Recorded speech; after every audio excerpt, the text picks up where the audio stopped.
Mokshagna entry త్వరలోనే జరగబోతుంది. దానికంటూ ఒక పోస్టర్ రెడీ చేశారు. ఈరోజు ఆయన బర్త్డే సందర్భంగా వదలడం జరిగింది. అయితే తన అన్న అయిన జూనియర్ ఎన్టీఆర్ గారు తన కోసం ఒక పోస్ట్ అయితే చేశారు. తమ్ముడు, తాతగారి దీవెనలు నీకు ఎప్పుడూ ఉంటాయి. మన కుటుంబం పరువు, దాని లెగసీని ముందుకు తీసుకెళ్లాల్సిన బాధ్యత నీ చేతిలో ఉంది. ఎందుకంటే మన తరం నుంచి వస్తున్న మరో నటుడు నువ్వు.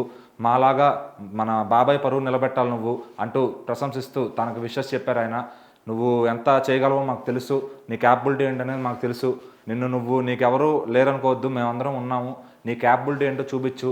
తెరపైన మన అభిమానులందరినీ ఎంటర్టైన్ చెయ్యి. అలాగే మన తాతగారి పరువు, మన నందమూరి కుటుంబం పరువు నిలబెట్టాలి నువ్వు. ఎందుకంటే నీ మీద ఎన్నో ఎక్స్పెక్టేషన్స్తో వచ్చే ఆడియన్స్కి నువ్వు డెఫినెట్గా నీ 100% నువ్వు ఇవ్వాలి అని చెప్పి తనకి క్లారిటీ ఇస్తూ తను విష్ చేశారనమాట జూనియర్ ఎన్టీఆర్ గారు. నిజంగా జూనియర్ ఎన్టీఆర్ గారికి, బాలయ్య గారికి ఏదో పడదు అది ఇదని అపోహలు ఉన్నాయి అంటారు. కానీ తమ్ముడు వస్తున్నాడు అన్నప్పుడు మరి నిజంగా అంటే సింబా వచ్చాడు అన్నప్పుడు టైగర్ నిలబడ్డాడు తమ్ముడు కోసం. సో ఇంతకన్నా క్లారిటీ అవసరం ఉంటుంది జూనియర్ ఎన్టీఆర్ గారు ఎవరు పక్కన ఉన్నారు చెప్పడానికి. సో మిగతా మాట్లాడుకునే ఈ సోషల్ మీడియా కథలన్నీ అపోహలని కొట్టిపడేశారు జూనియర్ ఎన్టీఆర్ గారు. ఎందుకంటే చిన్నప్పటి నుంచి బాబాయ్ చాటున పెరిగారు, తండ్రి చాటున పెరిగారు, తాత చాటున పెరిగారు. సో జూనియర్ ఎన్టీఆర్ గారికి తెలుసు ఎవరిని ఎలా పెట్టుకోవాలి, ఎవరితో ఎలా ఉండాలి, ఎలా మెలగాలని చెప్పి. సో టైం వచ్చినప్పుడు ఆయన ఖచ్చితంగా ఫ్యామిలీ కోసం నిలబడతారు ఇప్పుడు. ఎందుకంటే ఆయన కెరీర్ బిల్డ్ చేసుకునే పనిలో ఫ్యామిలీ కొంచెం దూరంగా ఉంటున్నారు కావచ్చు.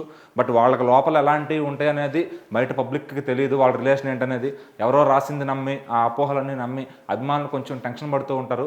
అయితే మాత్రం జూనియర్ ఎన్టీఆర్ గారు, కళ్యాణ్ రామ్ గారు ఇవన్నీ కొట్టుబడేస్తూ ఈరోజు మోక్షజ్ఞని ఇలా నువ్వు మంచి హీరో కావాలి, మన తాతగారి పరువు, బాబాయ్ పరువు నిలబెట్టాలి అని చెప్పి నందమూరి ఫ్యాన్స్కి బూస్ట్ ఇచ్చేలాగా అతను లాంచింగ్ అయితే చేశారు.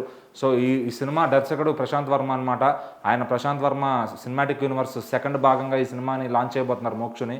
సో మోక్షు సిస్టర్ అయిన తేజస్విని, నందమూరి తేజస్విని గారు ఈ సినిమాని నిర్మించబోతున్నారు. సో మరి చూడాలి ఏ టైప్లో అసలు మోక్షు ఎంట్రీ ఉంటుంది.